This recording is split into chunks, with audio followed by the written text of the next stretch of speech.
Assalamualaikum warahmatullahi wabarakatuh.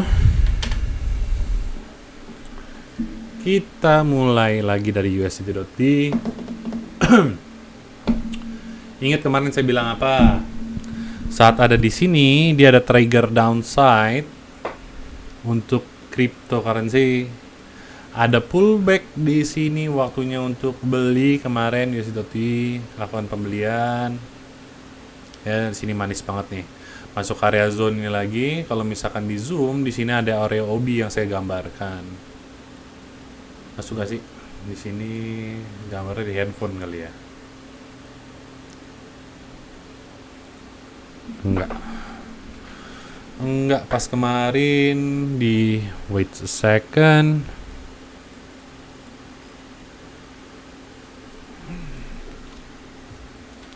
Ini disebut inducement. Ya, naik ke sini. Polanya udah berubah.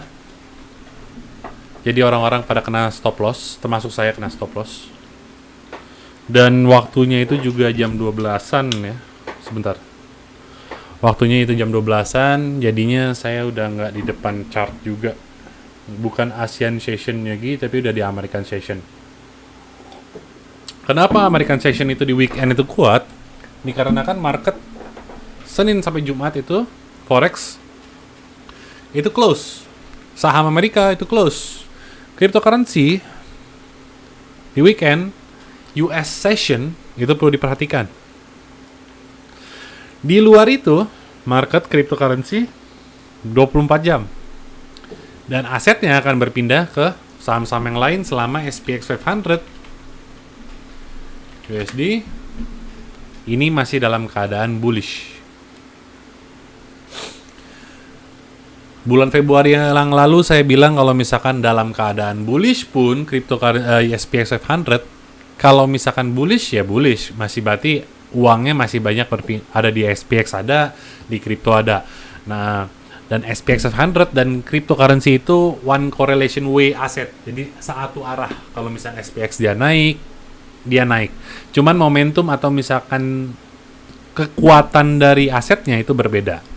Sudah jelas, cryptocurrency itu lebih volatile. Jadi maksud dengan volatile bukan lebih kuat, bukan lebih lemah, tapi lebih volatile. Jadi pergerakannya kalau misalkan di sini turunin cuma 1%, itu bisa turun sampai 10%, sampai 20%. Itu di luar nalarnya. Namun kalau misalkan kita memperhatikan time frame yang lebih besarnya, misalkan seperti ini, kita gambarkan. Kita tambah BTC index, kita maunya di new price scale. Oke. Ya di sini tuh. Sama-sama naik kan, sama-sama bullish. Di sininya ada sideways, di sininya sideways juga, tapi momentumnya tenaganya lebih berbeda.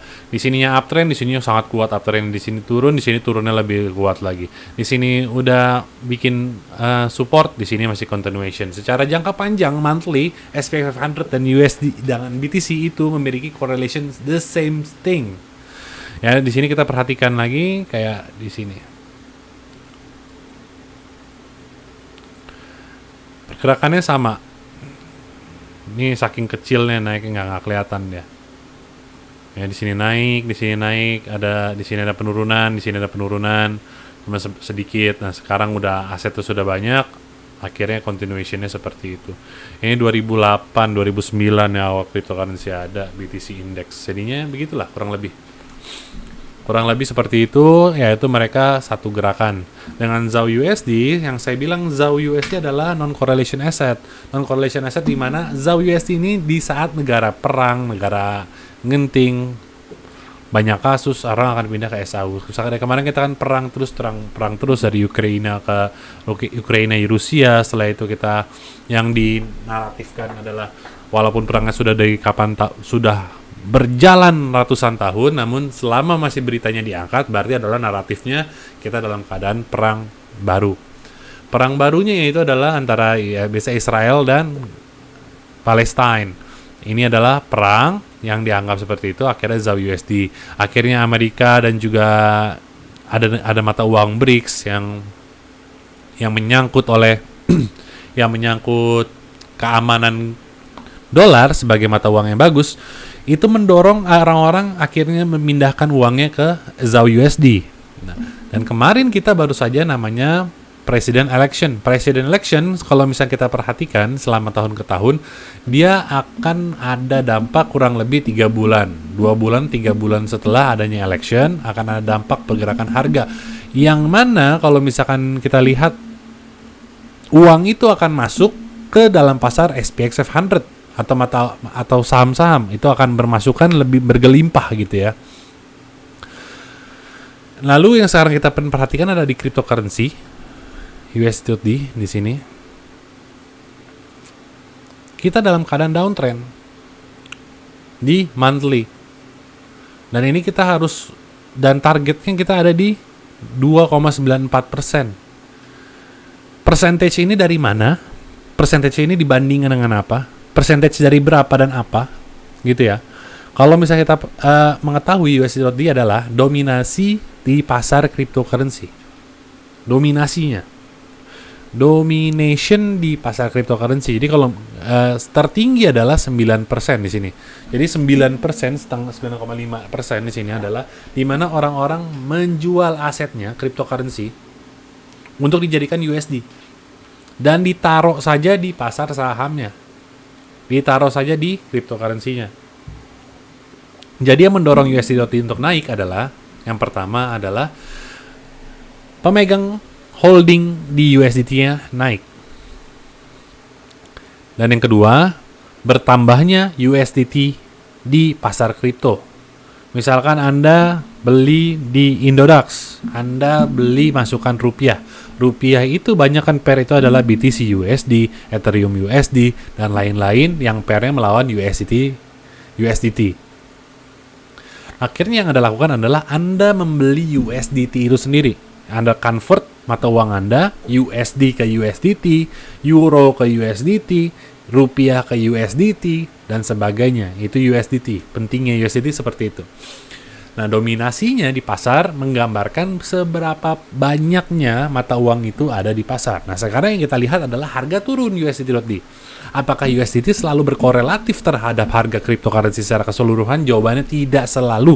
Namun secara garis besar, secara dominasi, betul dia berurusan counter korelatif. Di mana USDT itu naik, cryptocurrency turun, USDT turun, cryptocurrency naik. Ini yang perlu diperhatikan, yaitu USDT menjadi acuan untuk melakukan jual beli. Di suatu area yang penting Anda bisa melakukan, USDT bisa kita lakukan area penjualan. USDT dalam harga ini kita sudah dalam 3 bulan USDT turun. Berarti kan apa itu kita bisa kita simpulkan seperti ini. Sebelumnya ada 3 candle downtrend USDT, berarti selama 3 bulan dia turun, berarti cryptocurrency naik. Ini bulan apa, bulan Oktober, November, sampai bulan Desember. Lalu bulan Januari dia ada stagnation. Setelah itu Februari dan Maret dia menjadi top. Dan dia retest lagi di area tersebut. Di sini ada area namanya disebut inducement. Dimana kalau kita perhatikan di sini ini adalah area resistance ya, harusnya dari resistance ditembus. Saat harga ditembus, orang-orang di sini sudah mulai invalidated. Banyak tekniknya, kalau misalnya dia pakai stop loss invalidated, orang yang nggak pakai stop loss juga mungkin udah ngerasa harga cryptocurrency sudah hancur, sudah masuk ke fase depression. Akhirnya langsunglah dia kembali masuk ke dalam fase ini. Akhirnya dia menjual aset kriptonya di level-level ini juga. Ya, karena di sini kita punya hard volume supply dan itu ditembus. Nah, itu terjadi 3 bulan yang lalu, 4 bulan yang lalu, harga mengenai seperti itu, dia retest dan dia kembali membuat candle bearish. Kalau saya matikan ini kelihatan ya bearishnya ya. Oke. Setelah itu dia turun, kembali naik ke atas, dan dia kembali turun lagi.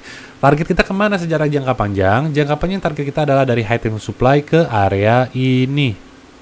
2,58. Ini adalah area ultimatum cryptocurrency. Kalau dia mau running, dia tertingginya ada di 256. Bisa jadi ini merupakan tandanya seperti ini lagi. Kembali lagi seperti tadi, di sini orang-orang pada depression, di sini orang akan mengenakan area euphoric. Di sini euphoric di 1,83, berarti sudah sangat sedikit holdingnya, USDT-nya sangat-sangat sedikit di market. Bayangkan kalau USDT-nya sudah sangat sedikit di market, apa yang terjadi? saat sudah sangat sedikit, yang terjadi adalah harga akan kembali turun untuk cryptocurrency. Karena market maker akan menggunakan acuan ini menjadi area level support resistance dia untuk taking profit di monthly. Dikarenakan apa? Market maker nggak megang uang 100.000, nggak megang 200.000, nggak megang 300.000. Dia megang ratusan juta dolar untuk didagangkan.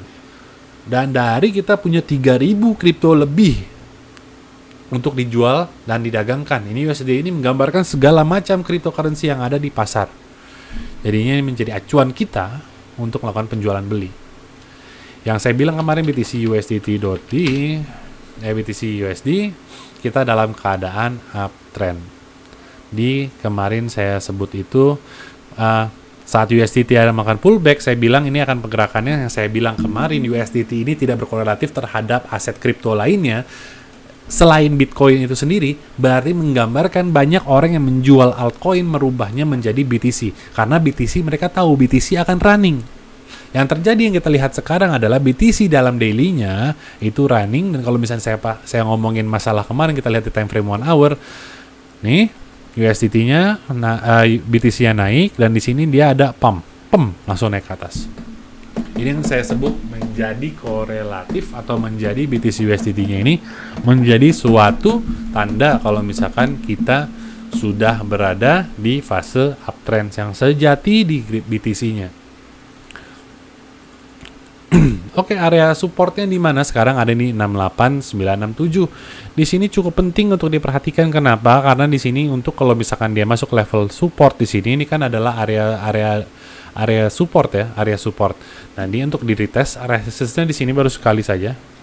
Retest, kalau misalkan dia mau retest resistance tersupport, kita nggak tahu. Ini masih resistance sebelumnya, sekarang mungkin menjadi support, tapi belum validated, belum ada tanda ini sudah divalidasi level ini menjadi support. Bahwasanya bisa saja ini sekarang dia pullback ke area support di sini. Jadinya untuk para traders bisa saja kita mulai waspada dengan adanya short market di weekend depan, di hari Senin hingga ke Jumat atau sampai ke 2 minggu ke depan. Karena yang namanya downtrend di dalam uptrend itu akan dilakukan secara perlahan. Karena yang dilakukan adalah market maker masih belum ingin menjual asetnya secara keseluruhan. Belum ada impulsifnya sama sekali dari market maker untuk menjual segala macam bentuk BGC dia, nggak ada. Dia ingin menjual sedikit demi sedikit untuk mencari likuidasi di bawahnya agar orang-orang ini pada likuidasi pada time frame yang lebih rendah, lalu orang-orang yang sudah liquidated akan lebih tertarik saat harga itu sudah mulai naik lagi. Jadi kalau Anda sudah hold, tapi kalau misalkan belum entry, itu saya nggak pernah bisa bilang kapan waktu belinya dan kapan untuk jualnya. Saya nggak akan pernah bisa bilang, namun saya bisa mengasumsikan kalau misalkan kita harus berhati-hati kalau misalkan untuk para traders, bukan untuk para investor, bersiap-siap untuk melakukan short market di minggu depan. Not to self, to myself too, untuk mengingatkan diri saya kalau misalkan minggu depan ada kemungkinan kita akan masuk ke bear market. Dikarenakan apa? USDT sekarang ada di area support dan resistance flip. Area tersebut ini sudah masuk. Di sini ada area support, di sini ada area support resistance flip. Jadi kemarin sudah di sini pun kena juga. Kemungkinan, saya juga nggak bilang ini kemungkinan kecil, ini saya bilang kemungkinannya sangat luar biasa besar juga. Kita akan mengalami namanya pullback market.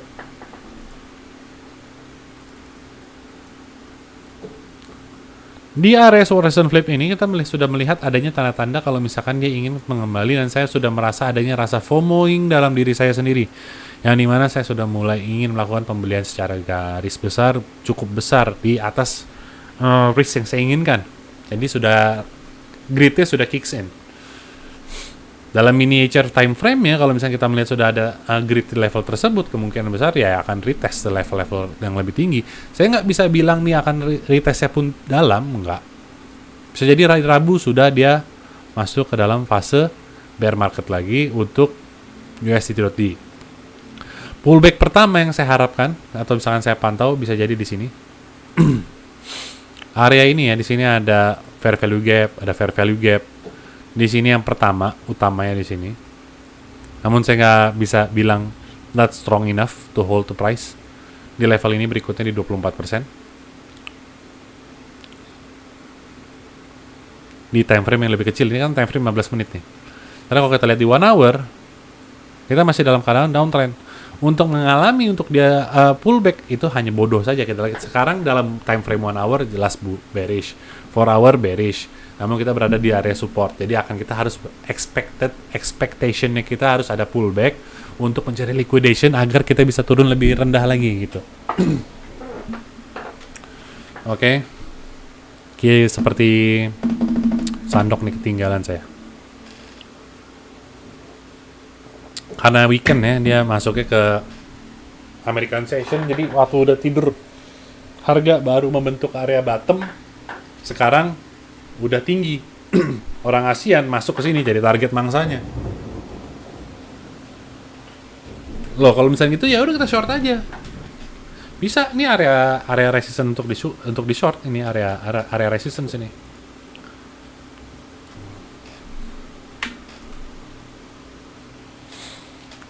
Apalagi historinya di sini dia terbang naik ke atas ini, masuk ke sini lagi ya kemungkinan besar ya kita carinya entry untuk short.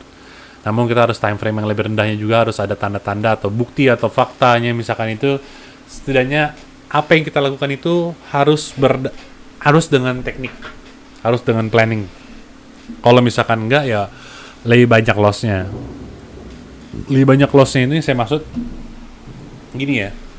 Dalam trading itu sangat mungkin kita memiliki win rate itu lebih kecil dibandingkan loss rate.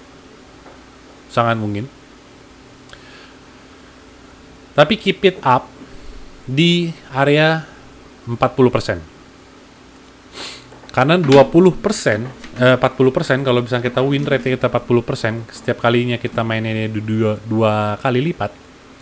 Setiap satu resiko kita $1, kita nyari untung $2. Kalau misalkan 40 kali, kita asumsi ada 100 kali trade. 40 kali trade kita untungnya $2, berarti 80. Dan rugi kita adalah 60 kali kalah. Dan setiap kali kita kalah adalah 60. Lalu segitu aja kalau misalnya kita bisa berbicara seperti itu. Kalau 40% berarti untung kita adalah berapa? Untung kita adalah 20% net profitnya dalam 100 trade yang kita sudah lakukan. Just keep it up that way selama 40%, di atas 40% selama di atas 35% itu kita sudah mulai break even. Kalkulator, saya gunakan kalkulator untuk ngitung lebih cepat. 35 kali 2 70. Sekarang kalau misalkan 65 kali 1 70, nah kita udah untung 5%. Di kisaran 35 kita udah untung $5. Ya. Jadi keuntungan kalau misalnya kita dalam 1 tahun, 1 bulan, performa kita sudah di 35%, win rate kita di akhir bulan kita naik $5, $100 modal kita naik $5, berarti kita sudah punya performa rata-rata jauh di atas namanya deposito. Deposito itu setahun $7. Ke bulan kita bisa menghasilkan $5. Itu sudah sangat bagus. Jadi kuasai namanya expectation dan the reality of things. Kalau misalnya kita sudah realita, kita sudah sesuai apa yang kita lakukan, jadi kita nggak kecewa dengan apa yang ada dilakukan oleh di market. Misalkan sekarang kita floating, kita masuk deposit 100 tuh, kita win rate kita misalkan di 35, oh jelek sekali ya. Terus kita main sekarang loss $1, masuk lagi entry $1, $1, berkurang terus $1 setiap kita trading sampai 20 kali loss misalkan. Ya itu lagi buruk aja. Setelah kita win 1 kali win, misalkan kita sudah mulai masuk misalkan udah untung misalkan 20x misalkan langsung. Sudah masuk lagi rata-rata di 110 misalkan sekarang kita sudah untung. Balance kita 110. Oh terus FOMO udah naik nih. Karena kita bisa menang besar, kita pasang besar lagi. Nah itu sudah salah.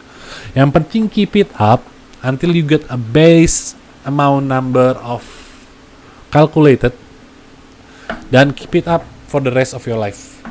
Jadi nggak bisa, karena ada kasus di mana traders yang sudah kerja selama 40 tahun, saya lupa namanya tapi saya pernah diceritakan oleh guru saya. Dibilang guru nggak juga ya, teman saya panut tinggi ilmunya dia. Karena dia nggak mengajarkan saya langsung. Saya menyerap ilmunya aja. Jadinya ada orang yang bekerja menjadi traders itu selama 40 tahun. Dia bagus. Performanya bagus. Tapi setelah 40 tahun dia punya drawdown 40%. Drawdown 60% karena apa? Trading is a state of mind. Misalkan kita sudah ngomongin yang namanya keep up discipline. Keep up the discipline-nya bukan 1 hari, 2 hari, 3 hari. Kalau misalkan itu harus kita change it into our nature. Ini yang paling sulit dalam trading. Kalau misalkan kita emang datang dari orang-orang yang bukan orang yang sifatnya disiplin, itulah hal yang pertama kita kejar, bukan profitnya. Yang pertama disiplin. Kita kalah 20 kali disiplin. Menang 20 kali kita disiplin. Tetap risk kita adalah 1%. Misalkan Anda sudah punya rules untuk setiap kali entry, rulesnya adalah 1%. 1%. Ya udah keep it up. Anda punya uang $100, resikonya $1. Punya uang $1.000, resikonya $10. Punya uang $100.000, resikonya $100. Nantinya ya resiko itu kan mengikuti balance utama. Kalau misalkan balance utamanya sudah menaik, sudah $100, naik $200, keuntungannya juga semakin meningkat. Jadi yang namanya orang yang full margin di cryptocurrency atau misalkan di forex, silakan main dia. Silakan kayak begitu. Sekarang dapat untung balance-nya bagus, yang ada masalah. Anda mau ikut-ikutan kayak begitu asalkan it's a free money ya nggak masalah. Cuman gini, a human is a animal of habit. Saat habitatnya sudah diganggu, itu akan menjadi habitat baru. Seperti binatang juga, kalau misalkan dia binatang di hutan, sudah dipegang manusia, tangannya bau manusia, itu akan sulit dipegang oleh orang tuanya lagi. Sudah malas. Jadi yang terjadi adalah kalau misalkan orang tuanya sudah malas untuk menyentuh anaknya, habitat anaknya akan berubah kan? Begitu juga dengan manusia, habitatnya sudah dirubah. Secara positif atau negatifnya, secara positif misalkan dalam market adalah memasang planning yang bagus, risk management yang baik. Itu didisiplin, itu akan menjadi nature kita. Jadi untuk tidak pasang stop loss aja kita takutnya setengah mati. Nah sekarang kalau misalkan kita masih awam, nggak pasang stop loss, kita misalkan datangnya dari pasar cryptocurrency, ini yang paling bahaya adalah saya datang dari pasar cryptocurrency. Ini adalah bentuk narkoba dalam bentuk candlestick. Dimana saya pernah menghasilkan 10 juta, dari 10 juta menjadi 700 juta. Tapi uangnya nggak ada lagi, ya itu dia. Percuma aja kalau misalnya kita nggak punya ilmunya, uang yang kita dapatkan akan hilang lagi, diambil lagi. Dititipkan oleh bandar, oleh kita lihat, kita nikmati gambarnya, kita nikmati angkanya, kita mungkin dapat lah, kebeli lah misalkan 20 juta, 30 juta. Sesuatu itu. Ya udah ambil lah sebagian. At one point, tapi kan setelah itu kita mencoba lagi, deposito lagi, mungkin sudah lebih dari 20 juta yang kita masukkan, utamanya itu. Ruginya lebih besar daripada untungnya. Saat kita tidak pakai stop loss. Investor apakah perlu punya stop loss apa enggak? Investor tetap perlu punya stop loss. Di mana stop lossnya bukan harga, namun kan momentum dari suatu aset tersebut. Atau memang Anda punya stop loss Anda ya, udah misalkan Anda punya uang $100.000 cold money Anda ingin investasikan untuk cryptocurrency, ya udah, tapi kan Anda harus punya target juga, punya planning kapan uang ini akan saya nikmati nantinya. Oke, saya nikmati nanti misalkan saya umur 60 saya ambil uangnya, bisa begitu. Atau misalkan saya nggak akan ambil uang ini untuk cucu dan anak-anak saya, bisa. Itu disebut planning juga, nggak ada masalah, itu adalah suatu planning, tapi kita harus jelas. Kalau kita nggak punya planning yang tertulis, planning yang jelas, yang ada akhirnya kita pergerakan BTC sekarang kita beli, target utamanya adalah untuk cucu dan anak kita, sekarang beli di 70.000, harganya besok turun ke 40.000, kita jual, harga balik lagi. Nah disitulah rasa fear-nya datang karena kita nggak punya planning yang jelas, dan kita nggak punya stop loss yang jelas. Sekarang kalau kita punya stop loss yang jelas, yaitu adalah kita pertama punya stop loss yang jelas, kita beli 70.000, target kita adalah untuk cucu dan anak saya, stop lossnya adalah hingga saya mati. Karena setelah saya mati stop lossnya, siapa yang memasang stop loss di situ? Ya cucu dan anak saya. Berarti kan tanggung jawabnya bukan di Anda lagi, Tanggung jawabnya adalah di anak Anda. Anak Anda misalkan jualan nanti misalkan di 10.000 BTC per pairnya, ya nggak ada masalah.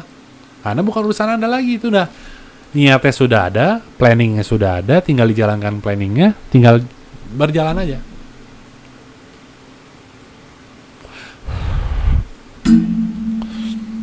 Oke, ngebacotnya udah ya, yang penting sekarang gitu. Ingat kita masih dalam keadaan planning hari ini. For those who may be watching today, what we supposed to do? At the 6-10%, di sini area resistance, kita matikan dulu. Di sini area resistance ya, tanpa harus ada gambar itu pun saya bisa menggambarkan kalau misalnya ada area yang mendorong harga rendah. Sekali tembus di sini mungkin dia pasang inducement, di mana orang-orang akan melakukan pembelian setelah di sini dia melihat area resistance terkena dan dia langsung mengenai dan dia pasang stop loss. Dia pasang buy di sini untuk dia terbang lebih tinggi. 1 hour. Sekarang kita pasang moving average. Moving average-nya gimana? Bullish, sangat bullish banget, bagus. 1 hour 20 bagus, 60 bagus. Di time frame 4 hour 20 bagus, 60 bagus. Daily-nya 20 bagus, 60 belum terprint karena harga masih baru untuk dip. Ya, ini masih bagus. Ini adalah downtrend, kemarin turun di 29 Oktober, setelah itu kita dalam keadaan running uptrend. Sekarang kita menggambarkan trend line dari bottom hingga ke sini. Proses thought. Di sini downtrend, naik lagi, bikin higher high? Enggak. Jadi kita hapus.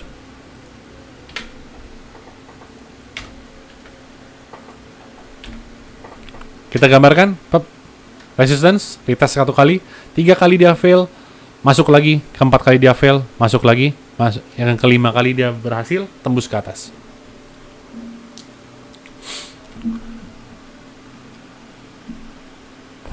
Assuming this is the same thing, dia bakal ke atas, fake out, masuk lagi, keluar lagi, fake out lagi, masuk lagi, dan yang ketiga kali dia baru berhasil. Karena kita ngebahasnya kalau di sini 3 kali ya.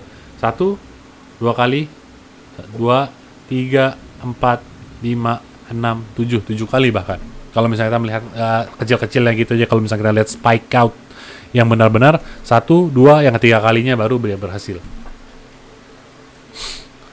Oke, setelah itu kita perhatikan sekarang hamster. Ini mau sampai kapan? Mau dibawa kemana harganya? Yang pertama, ini harga pernah naik atas di resistance-nya. Yang kedua, di sini pernah adalah high terendah atau misalkan terbaru. Kita plottingnya dulu, area-area resistance-nya. Ya. Moving average sekarang, harga di atas 60, betul. Harga habis impulsif. Harga moving average-nya naik, bagus. Dan kita ada punya 60 dan 20-60 for hour dalam keadaan bullish. Dan dia baru saja dari bearish. Apa kita beli sekarang hamster? Not ever buy this kind of shit directly in the longer time frame. Misalkan Anda beli sekarang tanpa stop loss, Anda FOMOing, that's the problem of FOMO, kita nggak punya planning. FOMO itu, definisi FOMO adalah Anda nggak punya planning. Harga udah naik 150% hari ini, harga udah naik 1000% hari ini, Anda punya planning untuk entry dan stop loss, target, itu nggak FOMO.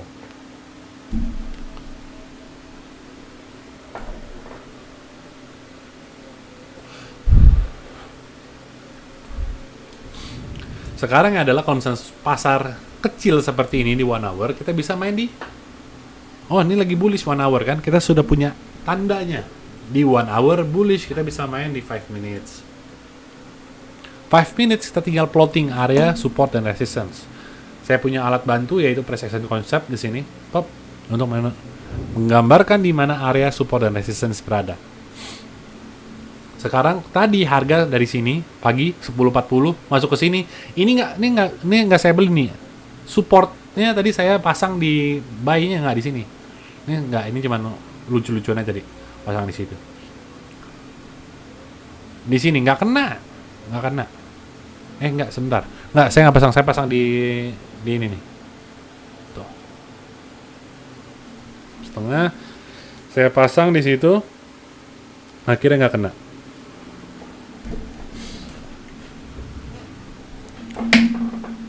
Sekarang saya tinggal tunggu Harga balik lagi apa nggak? Kalau nggak kena, ya udah. Saya beli di area support aja, area support di sini banyak wicks di sini belum terkena area wicksnya. Enak aja untuk dilakukan pembeliannya. Di sini ada fair value gap. Udah di fulfilled sekali ya main candle yang ini, jadinya nggak akan kena situ lagi. Kalau misalkan berikutnya, targetnya berikutnya ada di sini 051050. Ini targetnya saya untuk fair value gapnya. Sebenarnya di sini nggak ada fair value gap. Ini yang pertama karena udah fulfilled. Kemungkinan nggak akan kena situ. Berikutnya adalah fair value gap yang berikutnya yang di sini. Karena ini cukup besar dalam, saya pasang di sini 5%.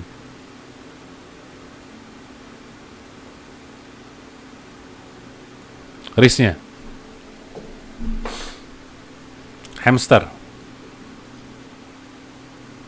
Di time frame 5 menit. Karena kita sudah masuk lagi ke area namanya damsel in distress-nya lagi. Kalau kita pasang area range dari top yang terbaru ini hingga ke area terendah. Saat di sini harga rata-rata, di sini harga premium kan, harga premium di sini harga premium kuadran kedua. Harga premium kuadran ketiga di sini adalah harga diskon keempat. Ini diskon area, diskon kedua dan diskon ketiga.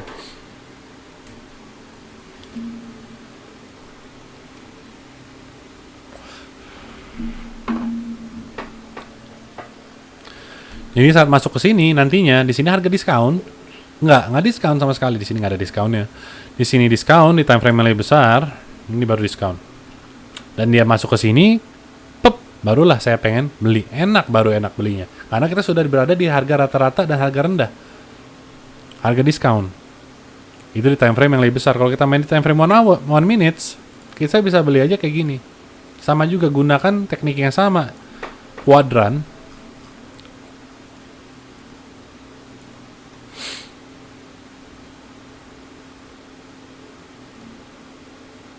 Kita sudah punya high-nya. Apa ini?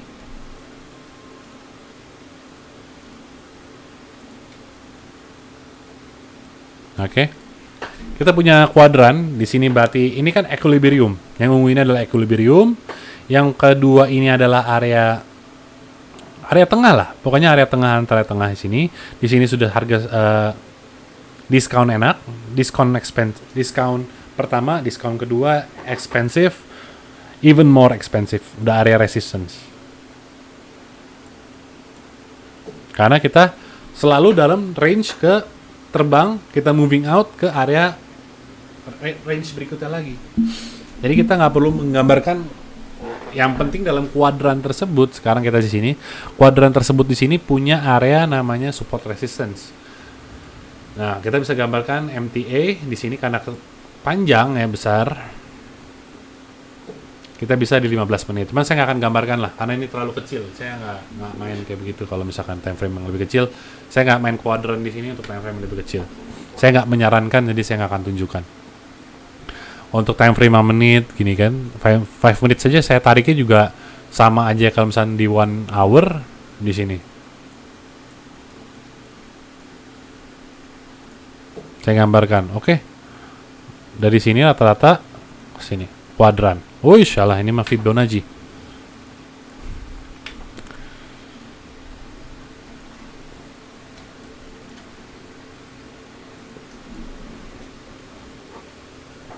Ya kan saya tunggu di sini harga nanti kalau masuk. Kalau enggak ya di sini karena dia masih dalam range. Di bawah itu ya udah saya nggak akan beli lagi sampai dia masuk sini. Karena kalau misalnya saya tunggu lagi di bawah-bawah situ masih areanya masih ekspensif bagi saya. Kalau dapet ya untung, tapi kalau misalkan enggak ya udah forget it. Untuk Bome, cap Gome saya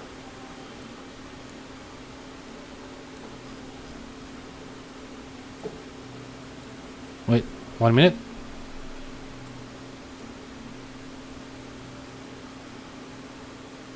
Oke, ini sejak saya tadi ngebacot video ini ya, saya nggak mantau ini jadinya. Nggak masalah, sekarang sudah masuk lagi USD.D 464 sudah mulai bearish lagi. Strong sell, signal strong sell pertama, strong sell kedua.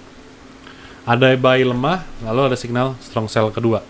Ya udah, yang saya lakukan sekarang adalah mencari entry di time frame di pair berikutnya. Saya punya masih running itu di Shiba, saya running 2%, di Moden saya running udah untung $2, di sini 26. Bumi saya kena nggak kena stop loss, saya ambil profit taking tadi. Saya profit taking sini karena stop loss saya ada di bawah sini.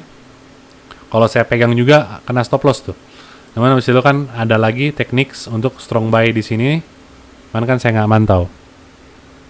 Kalau saya masuk, udah dapat lah. Kurang lebih signal dari situ bisa kita pakai. Di bawaan di sini udah ada nih sebenarnya.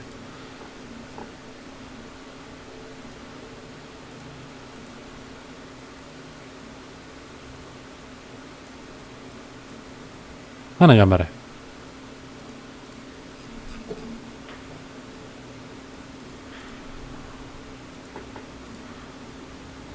Nah, ini dia.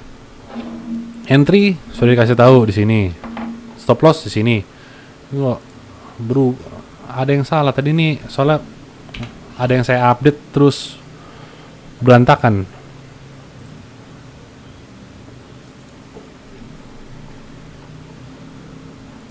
Oke.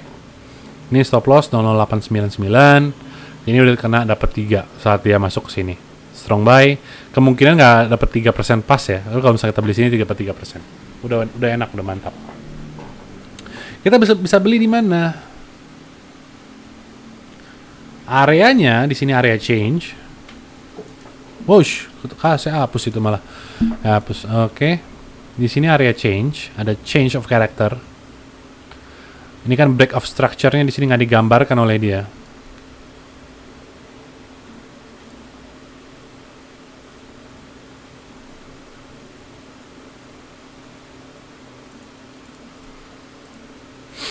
Lalu kita bisa mengambil di area 1TP sini untuk ini change of character.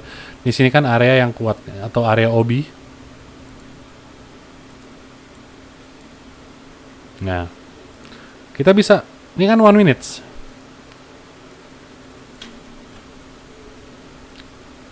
Pop 028, 030. Kecil banget range-nya gitu kan. This is what I like. Kalau misalnya kalian sukanya 5 menit, ya pakai 5 menit. Lebih aman gitu, misalkan kan cari areanya 5 menit ini.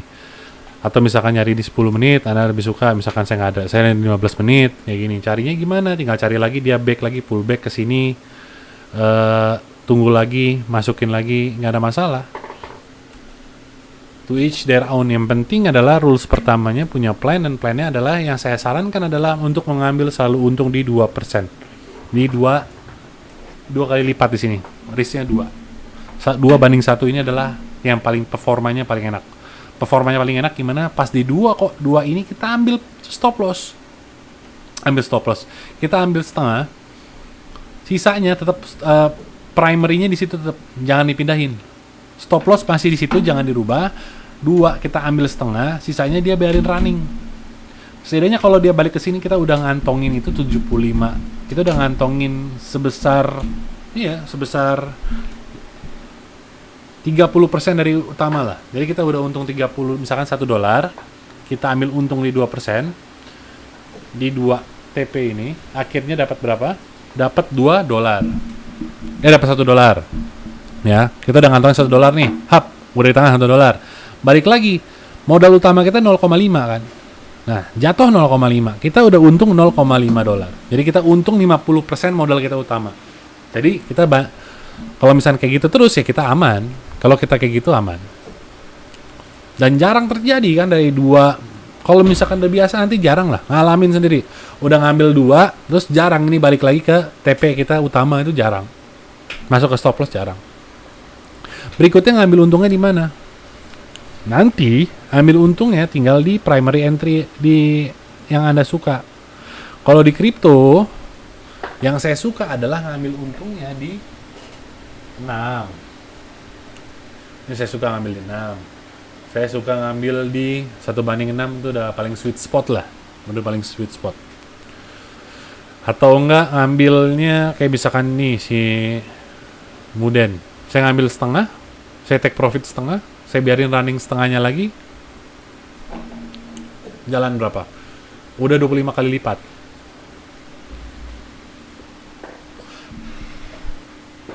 Karena market crypto itu kan sulit prediksinya agak susah. Jadi biarin aja. Kita belajar gila, yang penting udah take profitnya itu. Kita misalkan punya tiga nih ya. Kita punya 3 aset. Yang kita beli Bome, misalkan kita beli Dutch, kita beli WIF, sama kita misalkan beli Shiba Inu. Shiba taruh 1%, Inu ambil 1%, dan WIF 1%. Masing-masing udah 2x, kita ambil setengah, kita ambil setengah, kita ambil setengah, kita ambil setengah. 3 misalkan. Lalu Shiba Inu misalkan kena stop loss. Ya udah, kita dapat untung cuman $5. Nah, $0,5. Asal $0,5 kita kena, misalkan kita punya sisa 2 lagi nih. Misalkan kita ngomongin terpahit-pahit deh, kita dapat untung $1,5. Kita rugi semuanya, kita rugi $3. Tapi kalau misalkan kita menang semuanya di $2 semua, kita kan udah untungin $3 itu ngantongin utama tuh. Terus sebesar $3 turun ke stop loss, kita untung $1,5. Nah sekarang kalau misalkan $2, setelah itu Shiba Inu tiba-tiba running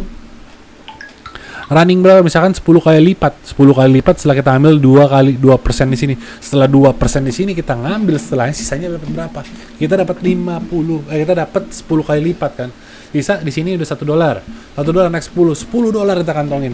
Tiganya naik 10 kali lipat lagi. Berarti yang kita kantongin naik berapa? Kita dapat $30. Tiba-tiba akun kita misalkan $100, itu naik 30%. 30% dalam 1 bulan. Dalam fase tersebut lah, kita nggak tahu besok-besok kita loss lagi atau enggak. Tapi kan dalam performa saat itu adalah itu sangat performa yang sangat baik. Jadi saat Anda sudah mendapatkan begini juga, kadang Anda pasang stop loss di sini, enak, dekat, Anda bisa dapat risk rewardnya sangat. Tiba-tiba Anda pasang, udah saya pasang, Anda tinggal besok Anda tidur, besok bangun pagi, tiba-tiba udah untung. Itu ambil semuanya. Yang karena kayak begitu kebiasaan Anda hoki. Luck-nya harus dijaga. Saya sering kayak kemarin Miu, untung udah 60%. Nah, untung udah $60. Pasang resiko saya tetap sama, $1. Setiap kali itu saya dapat naik $60. Naik 60 kali lipat. 60 kali lipat, saya take profit nggak? Enggak, saya nggak take profit. Saya biarin aja ya. Setelah dari situ, saya revision lagi tekniknya. Saya revision, saya ambil take lagi. Udah naik itu, saya ambil setengah. Kayak misalkan di People.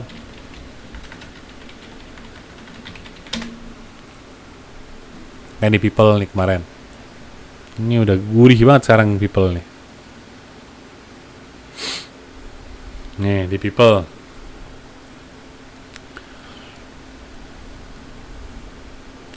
Saya pasang di sini kan, pas naik ke sini, saya nggak, pas turun saya udah tahu nih, ini daerah karena dia masih weak, trennya masih weak dia.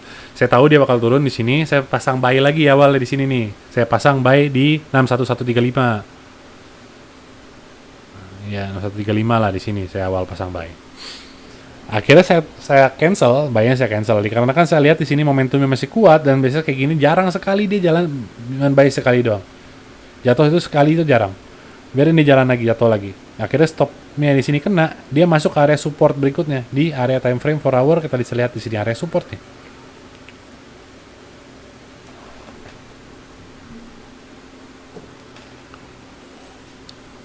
Ini area support, di sini area support terendahnya kena di sini area support. Tep, masuk lagi, naik lagi terbang.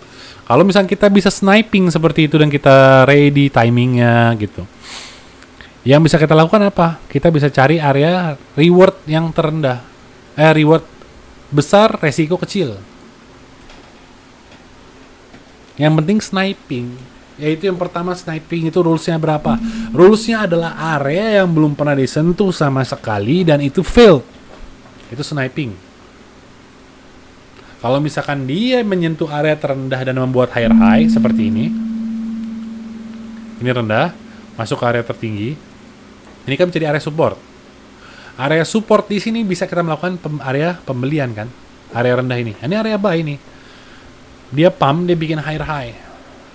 Ini terendah yang bikin higher high. Nah, lalu base-nya ini kita gunakan menjadi apa? Acuan. Ini adalah range area harga. Sebelum kita kesini kita pantau lagi. Di sini ada terbang, dia bikin higher high relatif terhadap yang ini. Apa yang ini yang kita pakai? Jawabannya adalah ini. Di sini kena, naik ke atas, ini menjadi rally base support. Dia terbang ke atas, di sini dia bikin higher high lagi. Jadi sudah 2 kali di sini area terkena untuk menjadi area support. Jadi ini area demand tinggi, high time frame demand. Demandnya banyak di sini, kita lakukan pembelian. Ya udah, kita percayakanlah area tersebut menjadi area demand di mana orang-orang ingin melakukan pembelian. Dan di sini juga ada 1,7 miliar 1,7 miliar 1,7 million yang dibeli people di area ini. Ya udah, kalau misalkan jatuh ke area sini, kita lihat ada 3 million di sini pun lebih besar lagi kan. Bisa jatuh nggak ke sini? Bisa banget, kenapa enggak? Cuman kita lihat yang paling dekat dulu, yang paling dekat kan di sini. Paling dekat 1,7 dan 4,59 di sini area sellingnya. Di sini area selling, di sini area buying. Ya udah, kita pasang aja buy di area tersebut. Kenapa enggak? Area support. Anda pasang di sini atau Anda pasang di sini, kan tinggal resikonya ada yang nentuin. Di sini 6%. Anda suka seperti itu. 6% naik ke sini udah 3x. Main di 4 hour nih misalkan. Di sini udah 2%. Pap, 2%. Anda take profit setengah. Ya udah. Next lagi. Biarin running. Ya next sekarang 3% segini. Conviction Anda rendah sekarang misalkan. Mana sih harganya di sini dia. Naik ke 3%. Mau jual semuanya ya silakan. Enggak ada masalah. Uang Anda.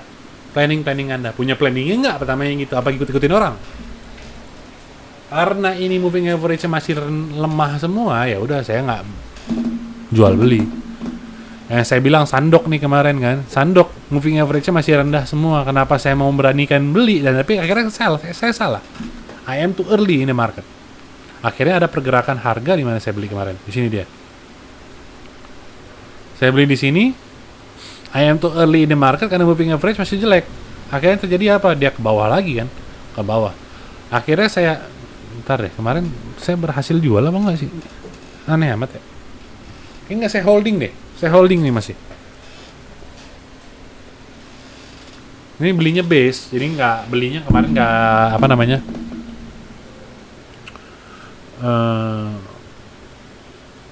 Nggak pakai leverage ngomongnya sobat. Belinya nggak pakai leverage, dia turun ke sini. Jadi ya udah, saya pasang kecil juga nggak besar-besar. Saya pasang 20, resikonya berapa? Saya pasang di sini resikonya adalah karena dia moving average downtrend, semuanya downtrend, harga rendah, moving average juga di sini. Di sini saya pasang adalah di break. Area break di sini, karena ini neckline. Dia terbang ke atas, dia ke bawah, dia terbang lagi ke sini. Kalau misalkan dia pergi ke bawah sini dan dia pergi ke bawah sini, ya udah, saya siap-siap untuk mencari area selling. $20 saya beli $20. Kalau terbang misalkan naik 10%, kan jadi $2. Kan nggak masalah gitu. Kemarin pas harganya balik lagi ke 27 138, ya saya jual. Karena planning saya utamanya itu udah invalidated. Harga bisa terbang, bisa banget. Tapi saya cari momentum lagi. Saya cari timing placementnya yang saya suka. Awal kemarin di sini saya suka, cuman saya nggak pakai moving average-nya, akhirnya terjadi fail gitu. Akhirnya dia continuation break. Di sini continuation udah mulai change of character, di sini terbang break. Di sini change of character, dia terbang sini, ya udah tinggal tunggu lagi aja. Dia tinggal tunggu moving average semuanya udah enak, ini daily-nya masih bearish kan, baru Sandok terbang lagi. Percuma, maksudnya dipantau kayak gini masih banyak yang lain yang lebih bagus. Mungkin kali ini lebih bagus lagi 23%, mungkin besok enggak. Hamster sekarang 20%. Lagi bagus, mungkin besok enggak. Makanya saya pasang stop loss-nya, saya pasang buy order-nya di yang mungkin sekali kena top langsung terbang lagi, itu enak. Karena saya bisa pasang banyak. Position saya yang bisa saya beli bisa besar. Dan kalau terbang tinggi, ya saya kaya gitu. Tapi kalau misalkan sekarang dia terbang lagi nggak punya saya nggak keangkat, ya udah, nggak termasuk planning saya. Karena saya suka yang dia kena cuma dikit, pep, terbang lagi. Yang bunyinya pep, saya suka. Jarang nggak? Jarang. Kayak gitu jarang. Cuman saya suka kayak gitu. Mau gimana? Di sini area resistance bisa jual, bisa. Sekarang 1 minute.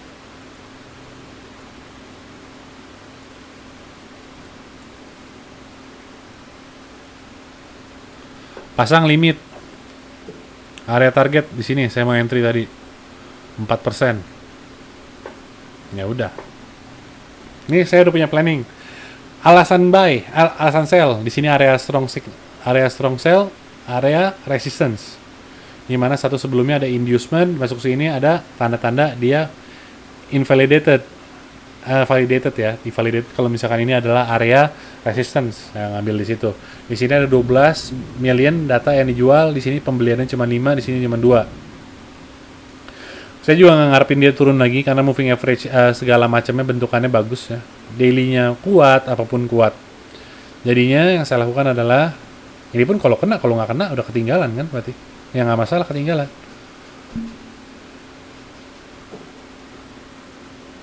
Di sini 0,50 berarti saya kalau misalnya resist $1 berarti kan saya pasang berarti berapa tuh? 200 ya udah kalau masuk sini.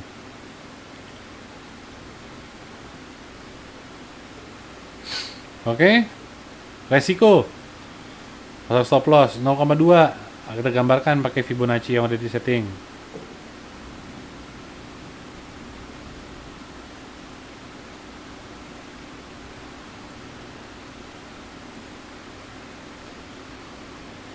Target, safety target di 1/6 yang itu ya. Mana sih? Saya jadi bingung sendiri. Nah, ya. Saya hapus sebentar. Yang 14 di sini. 12 jual dulu di sini. Misalkan tadi kita kena nih, kita pasang, kita beli, buy, kena. 12 di mana? Sini. Oh, udah pasang. Karena stop loss lagi di sini, udah untung 0,5. Atau mau jual semuanya, silakan. Gitu. Yang penting 12, pacuan 12 udah enak banget itu 12. Gampang nggak dapat 12. Nggak susah. Punya win rate sebesar 50/50 juga bisa. 51/49. Oke lah. Bisa itu bisa. Tapi jangkanya utamanya enggak. Awal-awal mah kecil ya, win rate lama-lama naik.